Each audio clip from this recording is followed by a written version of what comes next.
Phillies are 2008 World Champions of Baseball. The Philadelphia Eagles are Super Bowl champions. Eagles fans everywhere, this is for you. Now entering the game for Philly Press Box Radio, Bill Furman and Jim Chet Chesko. It's Wednesday, August 2nd, 2023. Welcome to the Philly Press Box Radio Roundtable, brought to you by the Irish Rover Station House in Langhorne, PA. Allstate Insurance in Westchester, PA. Cavs, Philly Tailgates, and the Edge of Philly Sports Network.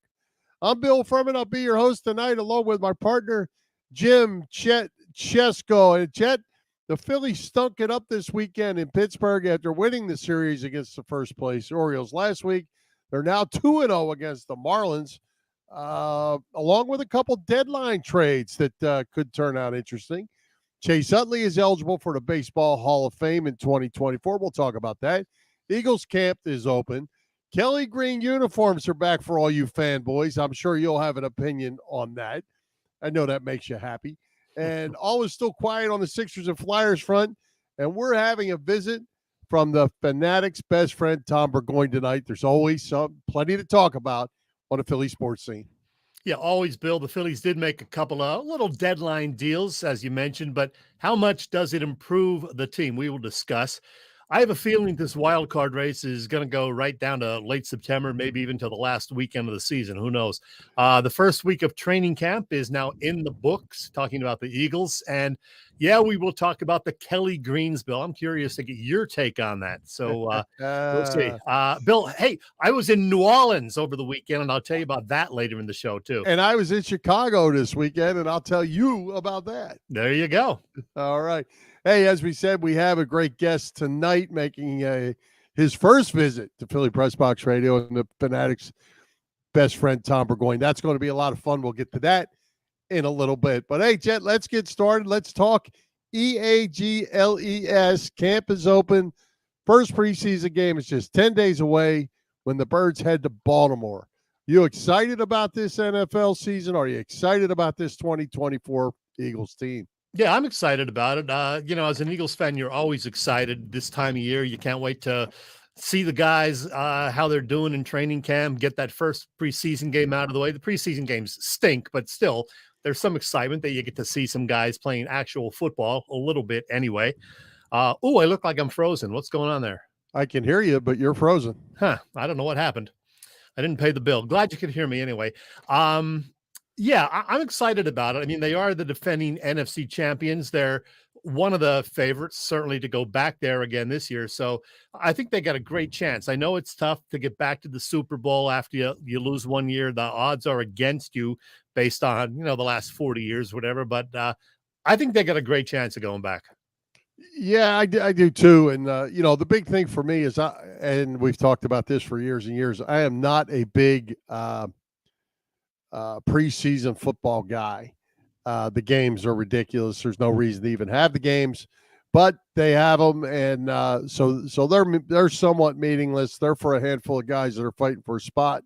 The real work goes on during the week. I kind of take that with a grain of salt. But I am anxious to get this thing started, and you're anxious to get unfrozen, but it doesn't seem like maybe you need to get thawed out, I should say. Can you hear me at least? Yeah, I can hear you. Well, some people think this is better, so you don't have to look at me. But I'll still talk until they won't let me talk anymore. Then I'll have to, try to come back, and I'll knock at the door. You'll let me in, hopefully. I happen to be one of them that is quite happy with the look I'm getting right now. Okay. All right. So, hey, I did want to tell you, later in the preseason, the last preseason game, my son works with the Colts. We don't talk a lot about that, but he, in public, but he works with the Colts. The Colts are going to be in town in Philly for that last preseason game on Thursday night, and they will be practicing in town for the handful of days prior to that game. So, little return home for him and the Colts when they come to town to deal with the Eagles in the last preseason game. Yeah, that is true. So what else about this preseason? What do you think we should be watching for over the next month? My biggest concern, and you're not going to see it in games, so we just don't know, is I I I have a concern about the new coordinators and how that's going to play out. I want to see that in action. No matter what you say, it's change. And as we talked about last week, there's new personalities that do things differently.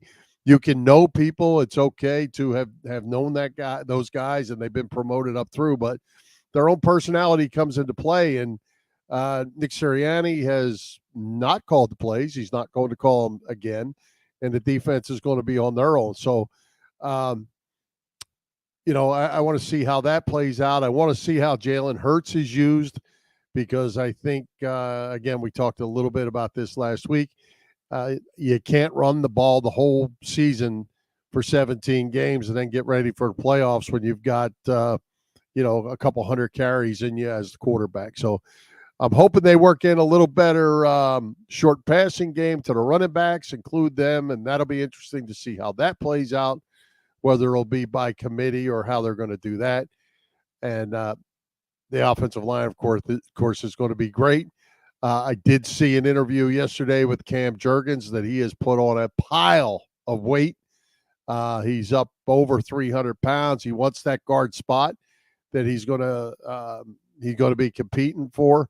When we had Ray Diddy on, Ray told us about if Kelsey and Jurgens played next to each other at center and guard, it'd be the smallest combination in the NFL. Well, Jurgens went to the chow line and tried to take care of that. So he's going to compete at 300 plus pounds. We'll see how that goes.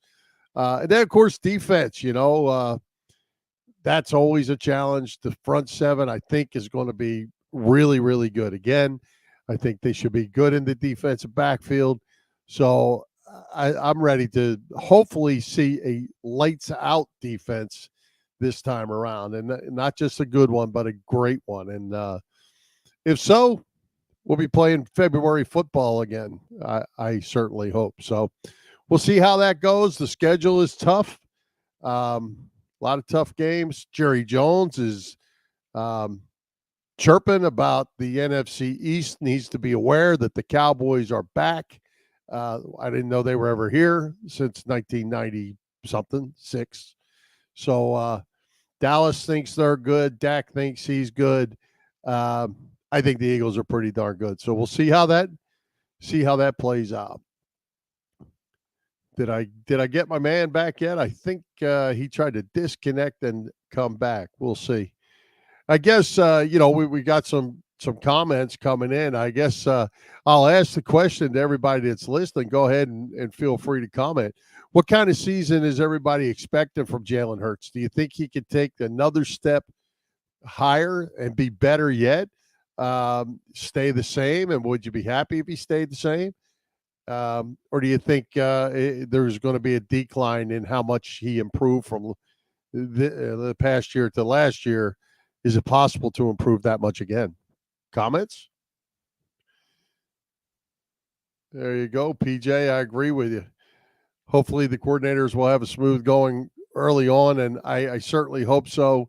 I just don't schedule's tough, and I think, well, we'll get to our predictions as we get closer to the season, but 12-5 in that area would be less than last year, but is it good?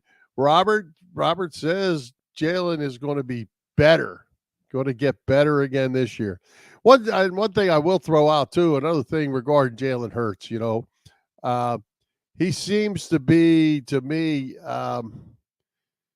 so darn mature. I guess that's the word I'll use. His leadership skills as a 24-year-old quarterback are just out of sight. They talk to him about having been on that possibly being on that quarterback show that is now running with Patrick Mahomes and Marcus Mariota and the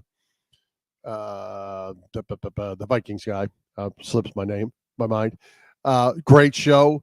And Jalen said he turned it down. He turned it down last year. He turned it down this year just because he didn't think he was ready for that and the interruptions that it might cause.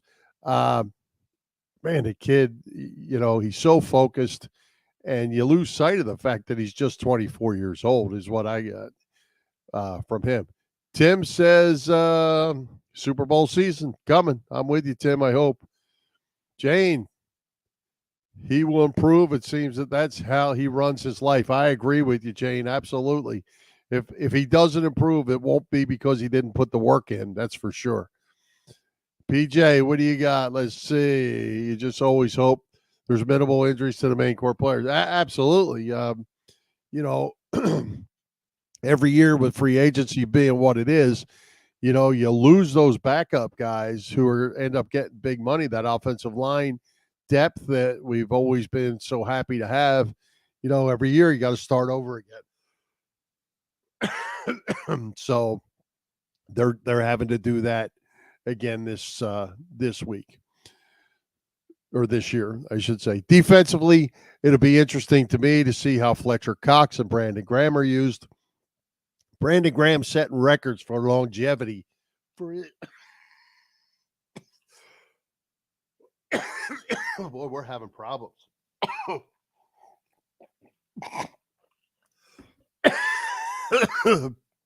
Goodness gracious. That's what happens when you get much nuts.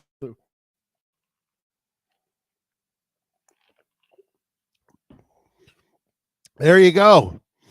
Thanks, Jane. We're going to do the best we can. I don't know where Chet is. He's disconnected.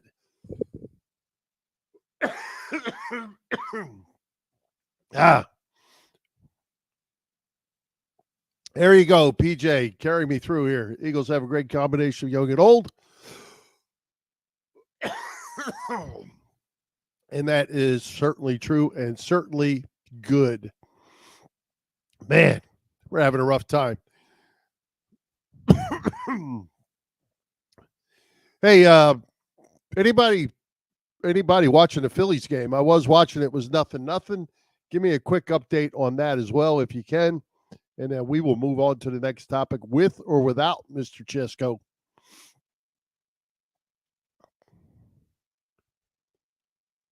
How about that Nick Castellanos last night? We'll get to more of that, but what a huge hit.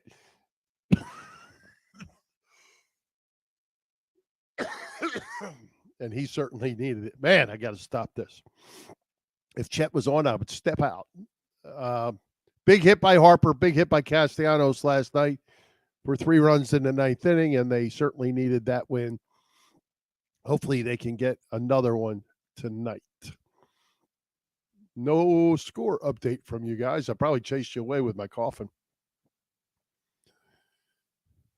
0-0, top of the 3rd. Thanks, PJ. Okay, since Chet's not here, we're going to move on. We're going to talk about the Kelly Green jerseys. I want to see comments on these Kelly Green jerseys from you guys. Chet, I've been giving him the business about being the fanboy in the Kelly Green jerseys. To me, I don't care if they wear T-shirts. Kelly Green jerseys mean absolutely nothing to me. They're only going to play 2 games in them all season anyway, yet we have fans that are tailgating at 3:30 in the morning or 3 o'clock in the morning to wait to sell out the Kelly Green jerseys and gear in the Phanatic store. There are no more left. I don't get it. I just don't get it. It means nothing to me what they wear. And the excitement, I get it that some people say, well, that was our youth. That's what we watched them grow up in and all that. I get that. But I watched them win a Super Bowl and they weren't wearing Kelly Green, and I just soon see some more of that. So Robert loves them. Jane, let's see what's Jane have to say. It's a moneymaker. I like the color, but I'm with you, Jane. I'm okay with it. So they're only going to wear them twice. So I don't really get it. He could have probably gotten them jerseys every year anyway, if you wanted one. So good marketing tool by the Eagles, by the NFL. There's going to be QB1 jerseys all over the place. And hey, if the fans like them, I'm okay. PJ, what you say? I prefer midnight green, but okay with them wearing Kelly green twice a year. Yeah, I mean, that's okay. I'm not standing in line for them, and I gather by your comment, you are not either. So interesting stuff on the jersey front, but the Philly fans, I would say overwhelmingly, I'm going to say 90% of the fans are just all fired up about the Kelly green jerseys and helmets. And that'll be a big deal for those 2 games. They're going to wear them, but I just don't see a whole lot to it myself. Any other comments on that before we go? All right. Well, let's give a shout out to all the shows over at the Edge of Philly Sports Network while we're here. The gang has all the bases covered. You can catch all the action on www.eopsports.com as well as Edge of Philly Sports on YouTube. You can also find our show on Philly Press Box Radio YouTube channel as well. Wow. Help us out by hitting those subscribe, follow, and like buttons and share.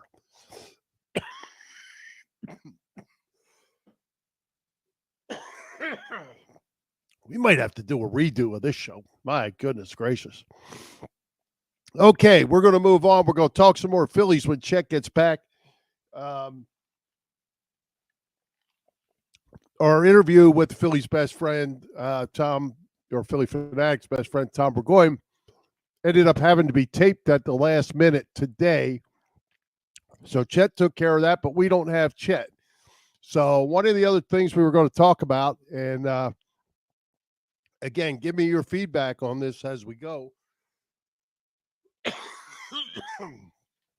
Chase Utley is now on the Hall of Fame ballot.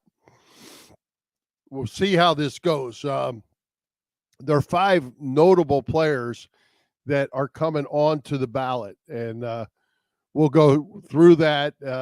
Adrian Beltre being one of them, Joe Mauer being another, Chase Utley, David Wright, and Adrian Gonzalez are the 5. So here's a rundown. I'll give you just some quick statistics. Adrian Beltre is a lock to me. First ballot, 286 career, 3,166 hits, 477 home runs, 5 Gold Gloves, 1,707 RBIs. He's a lock at 3,000 hits and almost 500 home runs. Joe Mauer, 306 lifetime hitter, 3 batting titles, 8 times he hit over 300 as a catcher. Won an MVP, 6-time All-Star, 3 Gold Gloves. The downside for Mauer, even though he's a catcher, only 143 home runs and 923 RBIs. Mauer not first, but he's going to be in, I feel pretty sure. Chase Utley, 275 career, 1,885 hits, 259 home runs, 1,025 RBIs, 4 100-yard or 100 RBI seasons, 6-time All-Star, no Gold Gloves. That will certainly hurt him as well. So I think those are my top 3. I think Mauer should get in at some point. Beltre definitely gets in. And Utley, I'm looking for comments for you. I don't think Utley gets in. He doesn't get in this year for sure. I'm not sure he gets in at all.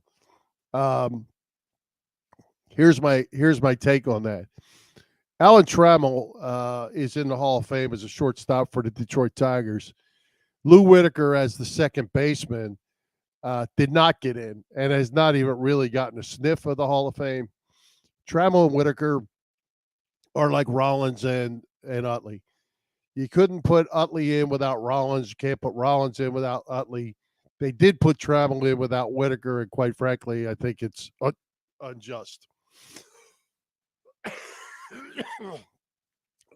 Hello, Bill. Now. There you go. Hey, take this thing over because I haven't been in a coughing fit since you left.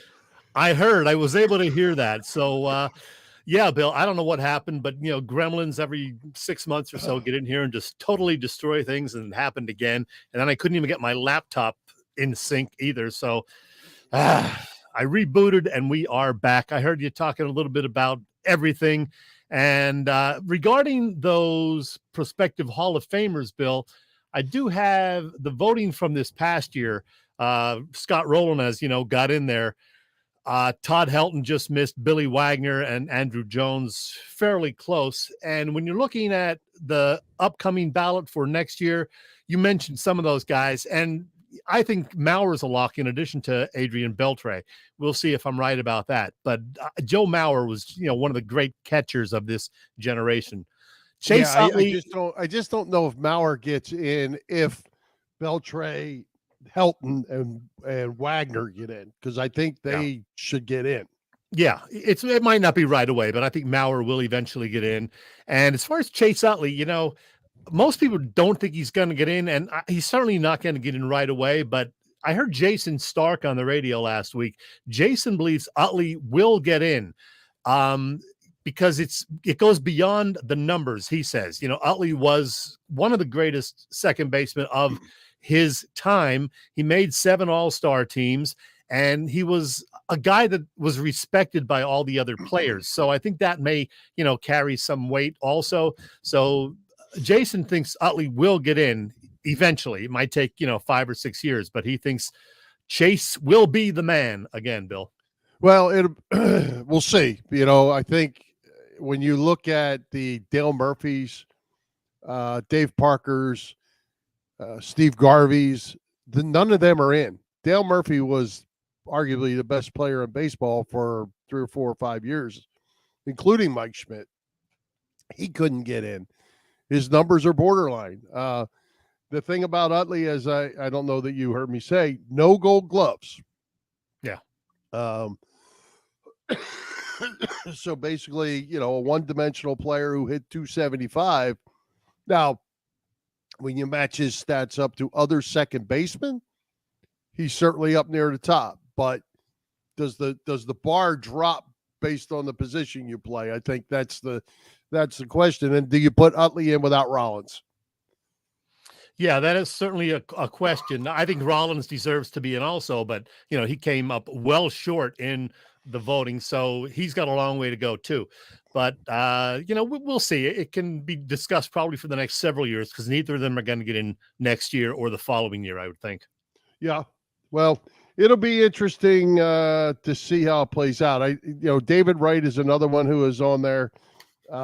Adrian Gonzalez, I don't see either one of them really making it, but Gonzalez did have 7 times he had over 100 RBIs in season. So, but they're just, to me, they fall into that Murphy category. That's a category of its own. Yeah, you're right. All right. So what we did is we covered the green jerseys, Kelly green jerseys. So we're going to backtrack to that and get ourselves back together, and go ahead.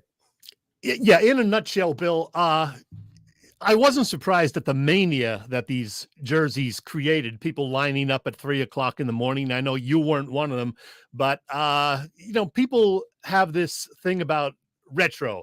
They love the whole retro thing. And for a lot of people, the late 80s and early 90s, when Randall Cunningham and the gangrene defense, were all there, it brings back a lot of good memories. And so people understandably really, really liked the Kelly green.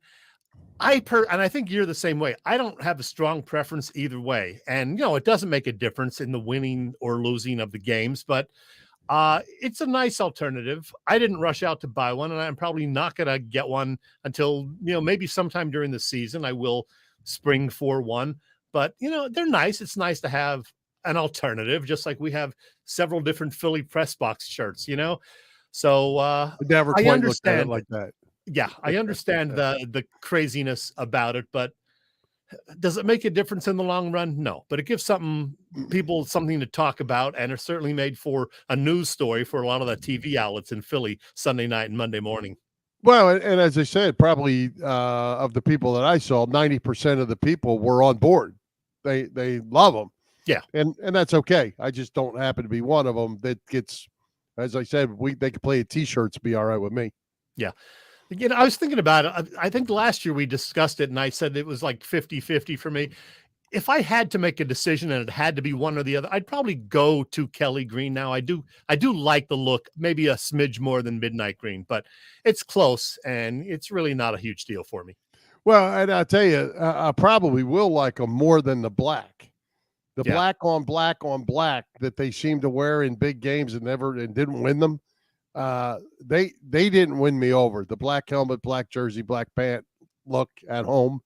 I didn't much care for them. So if you put them next to the Kelly Green, I'll go Kelly Green over black on black. All right. Well, there you go. All right. So let's jump over. We missed this. So let's go with Allstate pay-as-you-go auto insurance. What you got? Allstate pay-as-you-go auto insurance, Bill. My goodness, that is something that puts you in control. You only pay for the miles you drive with the same full coverage that a traditional policy offers. Pay-per-mile insurance gives customers greater control of their insurance costs. See how much you can save with pay-per-mile car insurance by calling your local agent. In Westchester, Pennsylvania, that's Dave Lavoie. And by the way, in addition to auto insurance, Dave's Allstate office also offers home and renter's insurance, life insurance, business insurance, and more. Allstate in Westchester. Call Dave Lavoie at 610-430-0700. Once again, 610-430-0700. Right? So tell me what's going on at the Irish Rover Station House while you're at it. Well, Bill, you know this. It has been a hot summer pretty much everywhere. That includes in Langhorne. And it's always a great time to pop into the Irish Rover Station House for a cold drink or a delicious meal. And check this out. They did this last summer at about this time, and they're doing it again. It is Burger Wars. You know, they always have the killer burgers on Thursday. Well, last August and again this year, they have staff Burger Wars. So which will be ordered the most? Which will win? This week we have Cassie's Quesadilla Burger. Get it? Anna's Wit or Anna's Wit or Without Burger, and James Silky Burger. Hey, try them all. Why not? Vote for each one of them by going there and purchasing one. And yeah, they'll be doing this all of August. Of course, every Thursday through Sunday, they have dinner specials at the Irish Rover.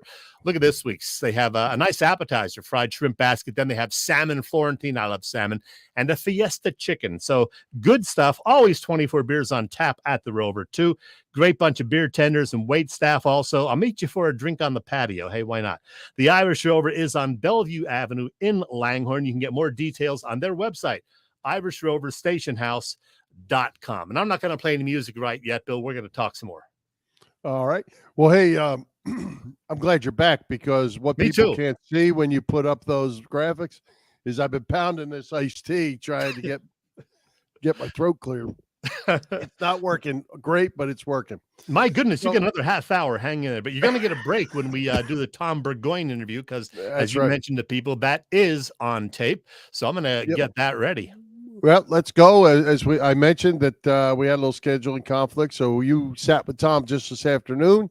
Tell us how it went, and let's roll.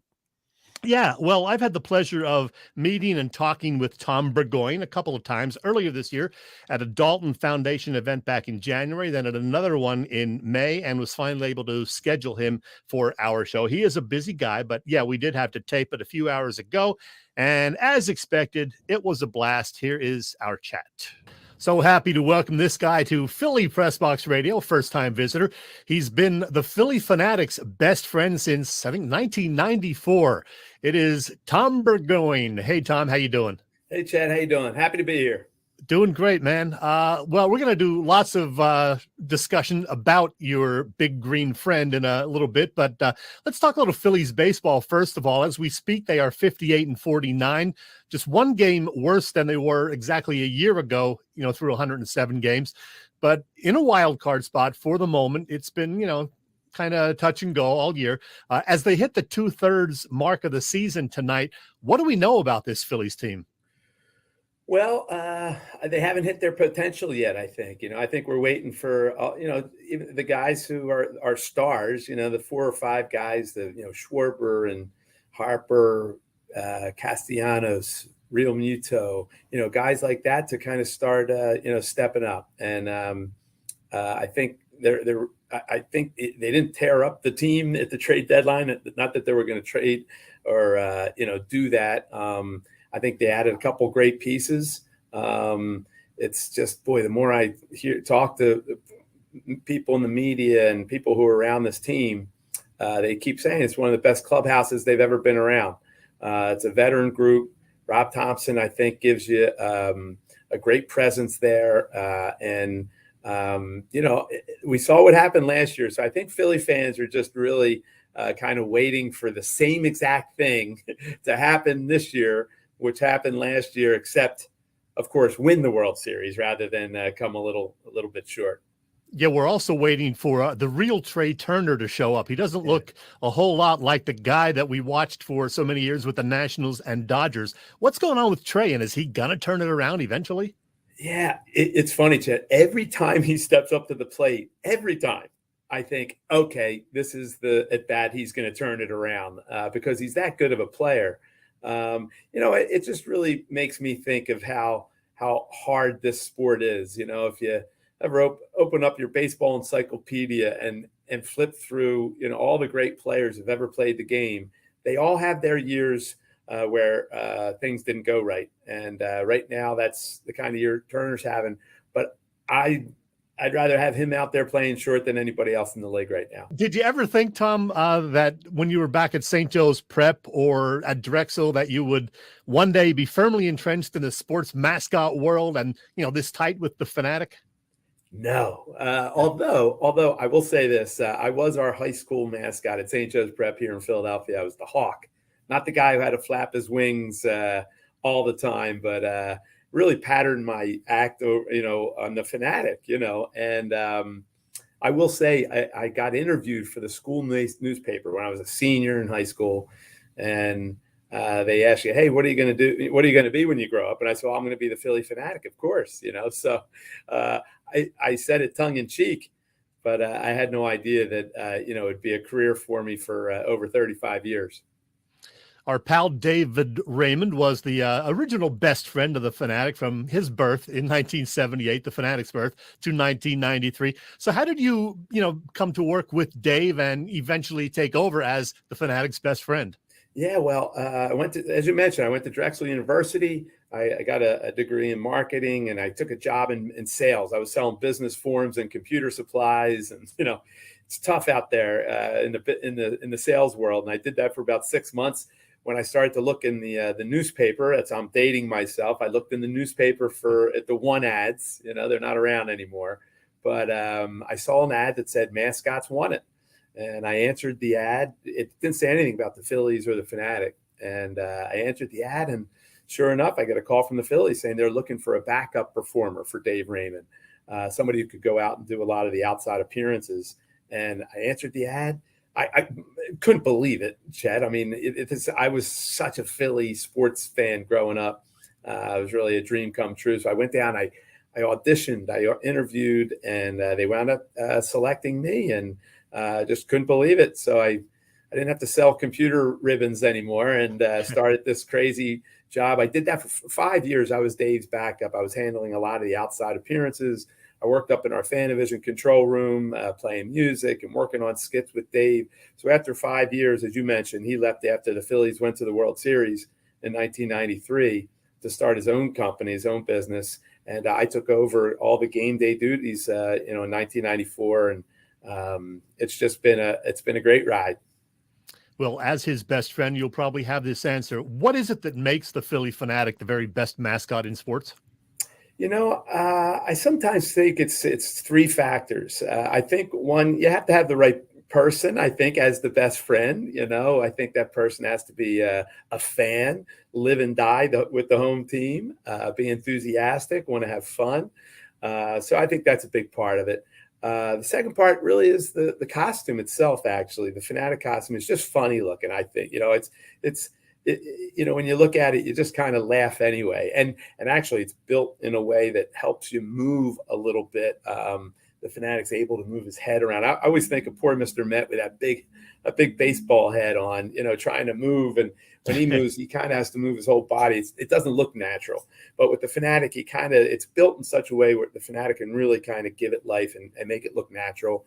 And then really, I think the third key has been the ball club, the Phillies. They've just always kind of treated the Phanatic and the Phanatic program, our mascot program here, just really well. At any time the Phanatic wants a new toy, like a hot dog launcher or that 4-wheeler he's out on the field, or a van to take him to appearances, they've been there to support it that way.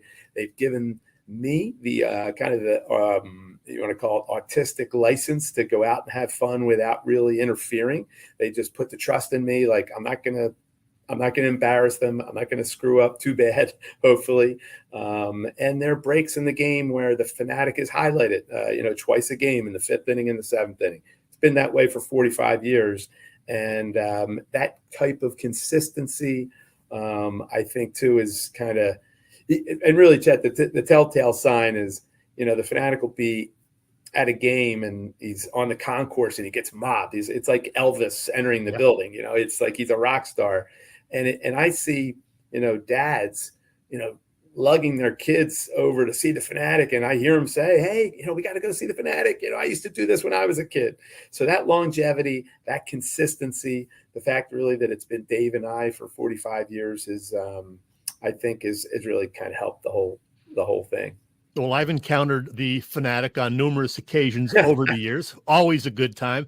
But, Tom, I sometimes wonder if John Kruk is a fan of the Phanatic or not. Watch this. Uh-oh. Oh, no. You did say you wanted popcorn before, didn't you? What are you doing? He's drunk. He's got to be drunk. Look at it. Just destroying our What booth. are you doing?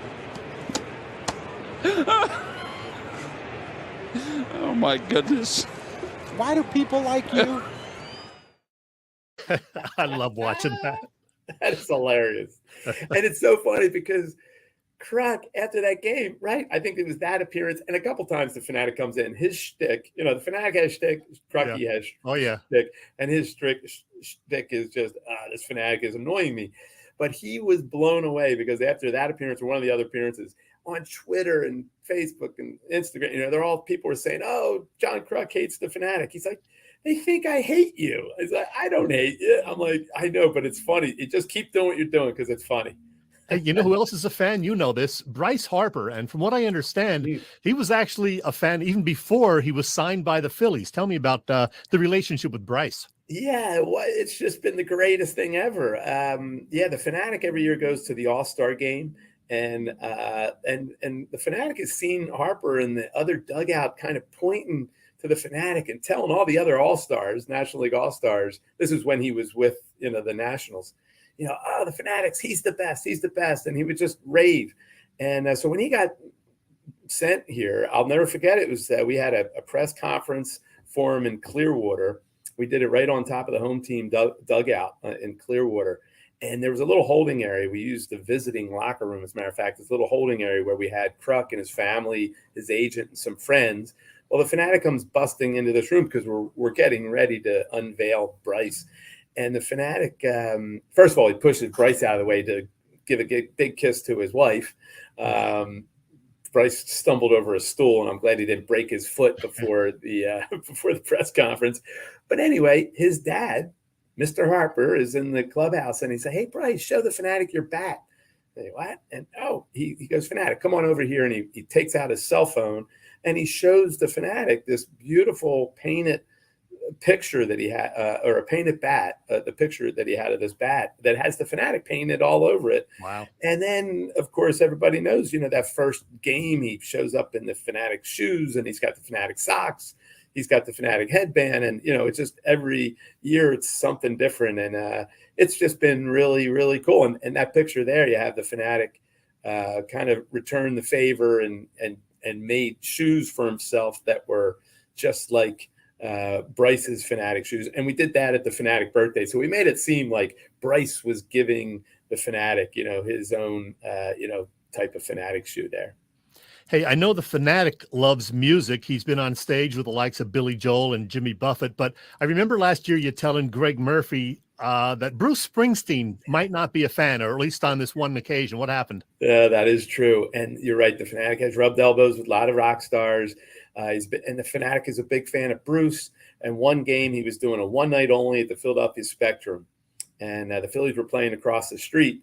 And the Fanatic thought, hey, let me, right after the Fanatic was done that fifth inning routine where he dances on the field, drove right off the field at the vet, up the ramp, and across the street to the Spectrum, where the guards were happy to see the Fanatic.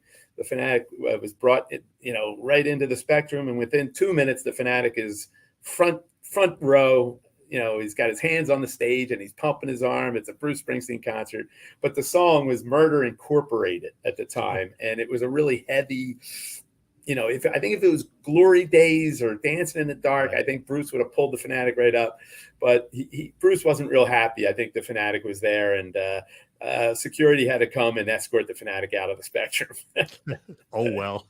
Hey, there are a couple of things on the August schedule this month, Tom. I'm sure the Fanatic will be a big part of it. We have Alumni Weekend at the ballpark, August 11th through the 13th, and then a Phillies Nationals ball game up at Williamsport's Muncie Bank Ballpark at historic Bowman Field on the 20th. Both of those things should be a whole lot of fun. You going to be there? Going to be awesome. Fanatic will be there in Williamsport. He was just there actually a few weeks ago doing a crosscutters game, but he's happy to go back to Williamsport. It's, Cooperstown, I think, is heaven on earth when it comes to if you're a baseball fan. I tell you, Williamsport's got a special charm to it too. So he'll be there.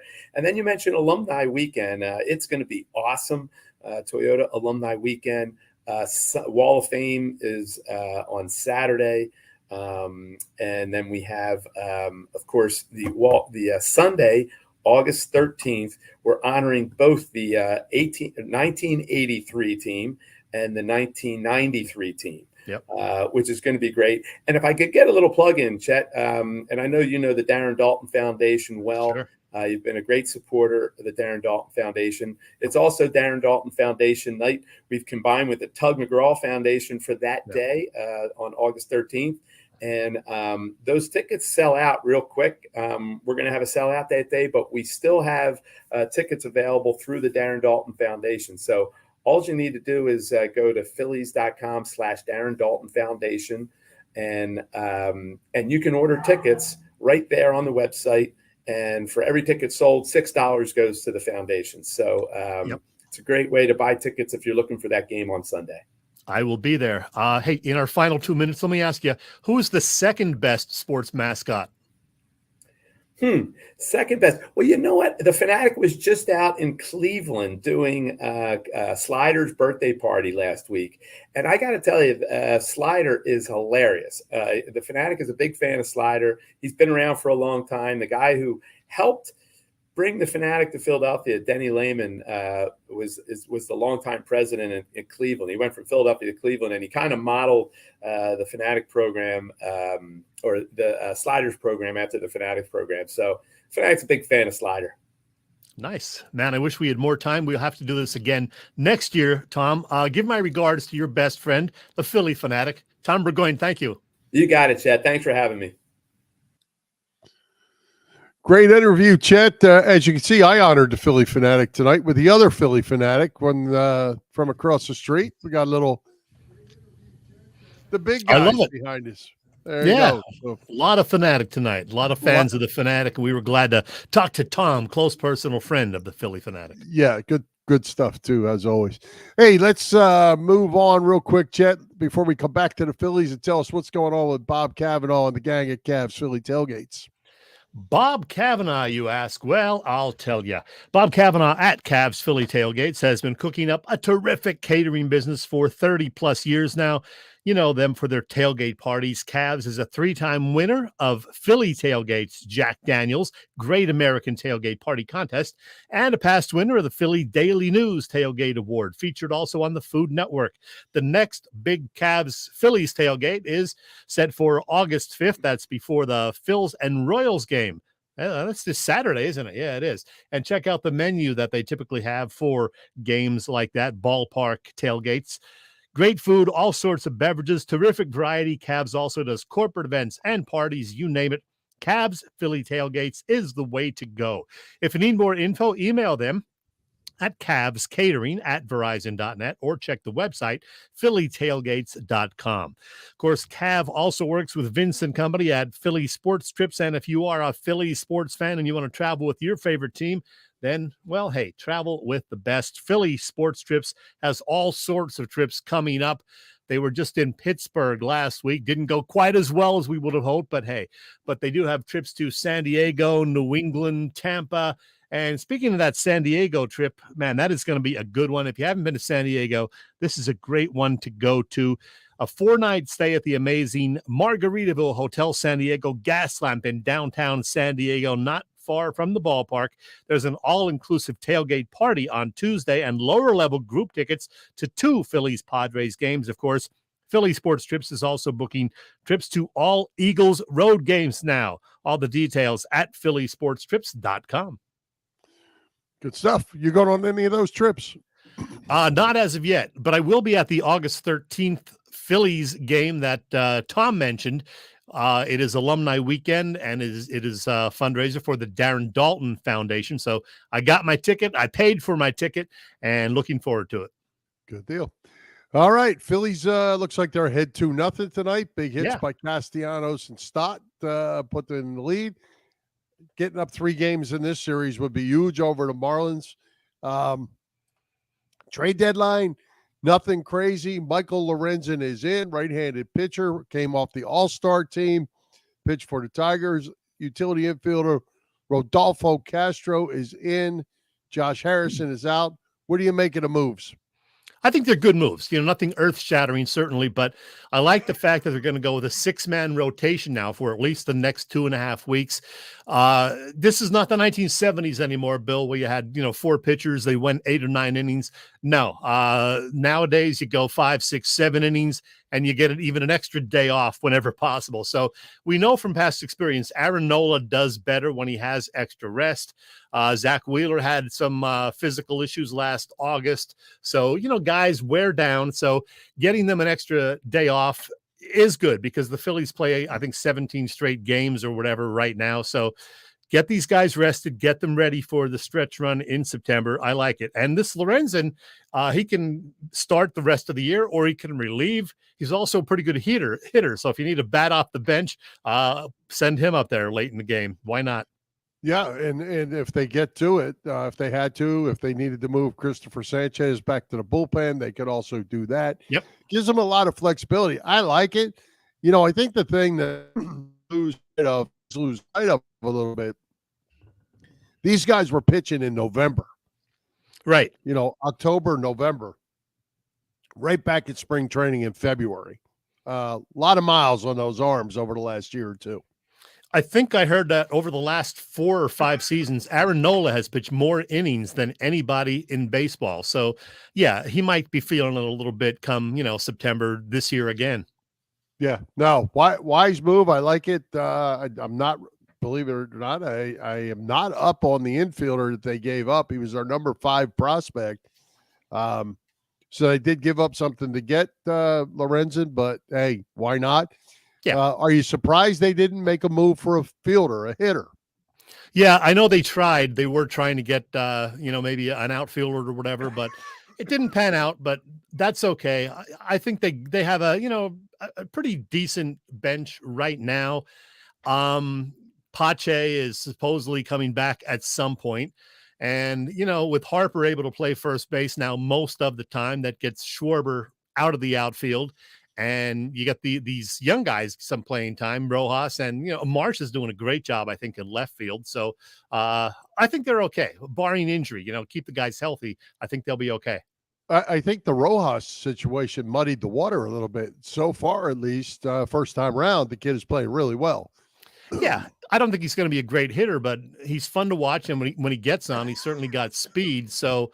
I'm liking him, and I would like to see more of him. So, hey, if I can find the wild card standings, I think the Phillies are up by a game now. So that's a good thing.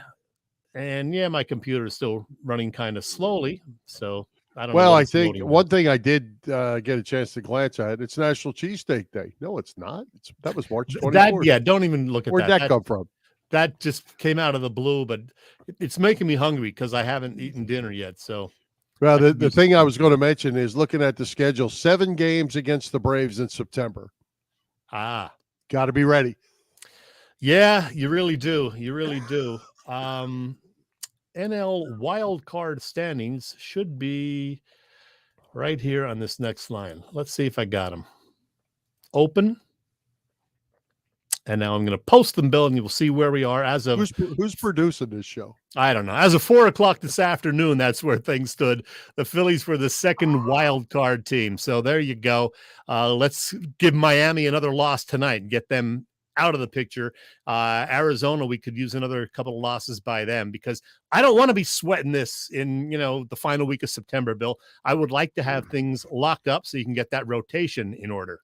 Yeah, and they do have to play the Padres. They play the Brewers, I think, 7 with the Braves.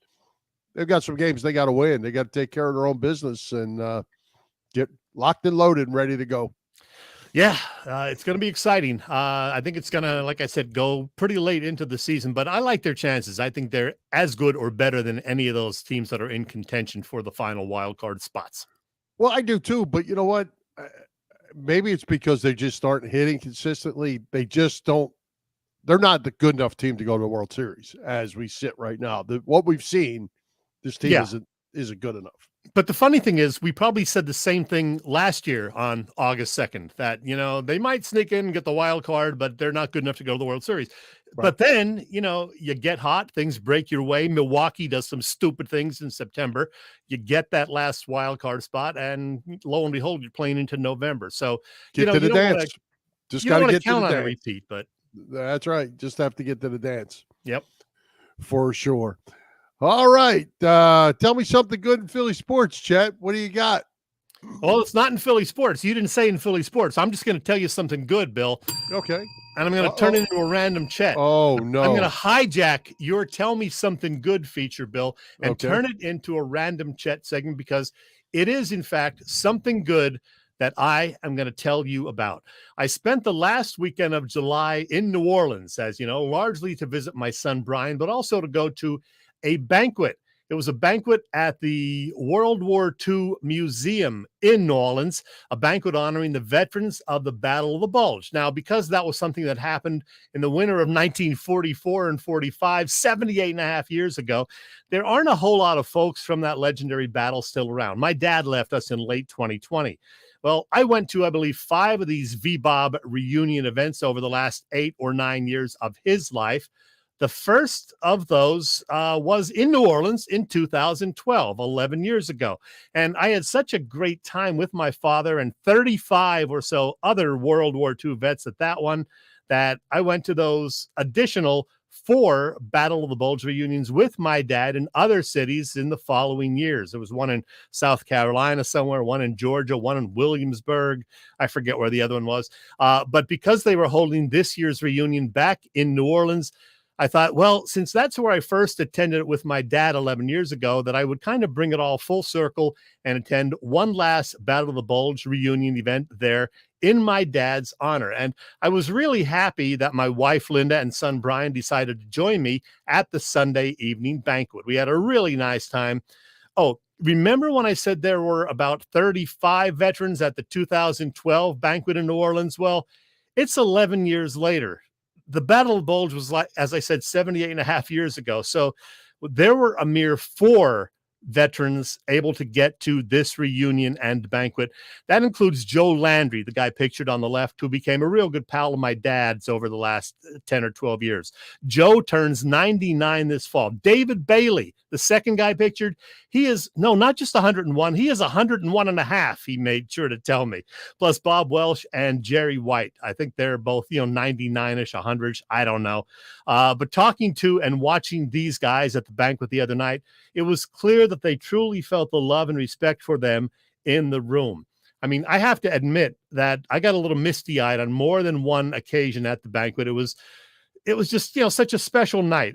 When they played taps, when the vets each got up to say a few words, when I reflected again on the 5-week Battle of the Bulge and what the soldiers went through in the forest in the cold of winter, and when I thought about how much my dad enjoyed going to these reunions with all the other American heroes who came to them, none of whom he actually knew during the war, but whom he got to know and swap stories with over the last 20 or 30 years of his life, going to these reunions and banquets. So it's apropos that those great Americans came to be known as the greatest generation. So, Bill, as I bring you back on, you refer to this segment that you launched last month. Tell me something good. Well, that's something good right there. That's good. And you know what? That's so good. I'm not even going to add mine. That stands alone. It's beautiful. Yeah, it was a great time. You get choked up seeing these veterans and knowing that they went from having 35 in attendance 11 years ago to 4 now. So and as you said, they're considered to be the greatest generation, and they are passing us by, and people won't know, kids won't know. Yep, but we'll continue to tell the story. They're going to continue to have these reunions with descendants of the veterans, and I hope it continues for a long, long time. You bet. Good stuff. All right. Hey, great guest tonight at Tom Burgoyne. Who we got next week? I don't know. Working on it. Trying to get a Phillies-related guest. Have not gotten confirmation on that as yet, but it will likely be a Phillies person. And then, of course, later in August and September, we'll start heavy Eagles coverage. But I think we're going to have a Phillies related person next week. Stay tuned for details.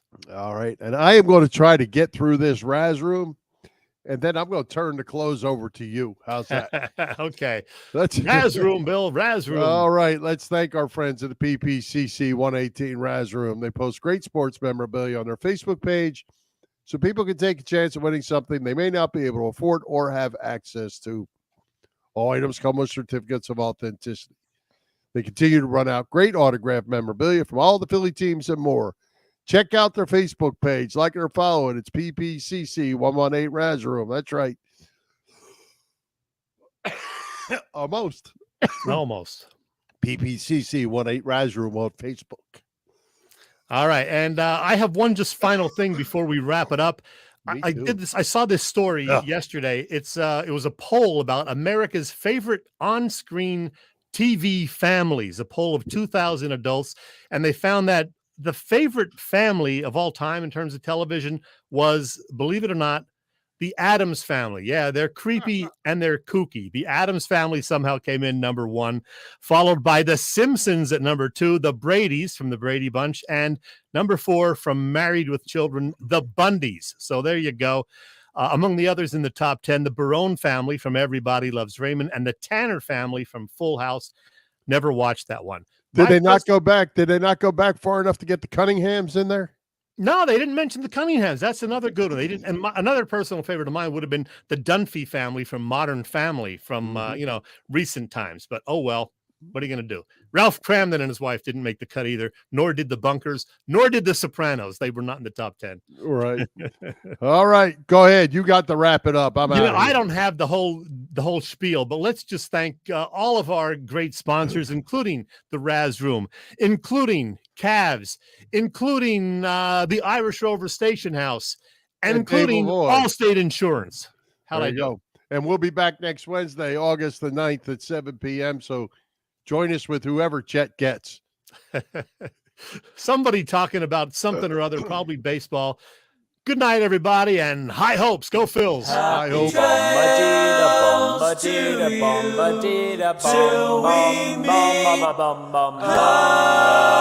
yeah.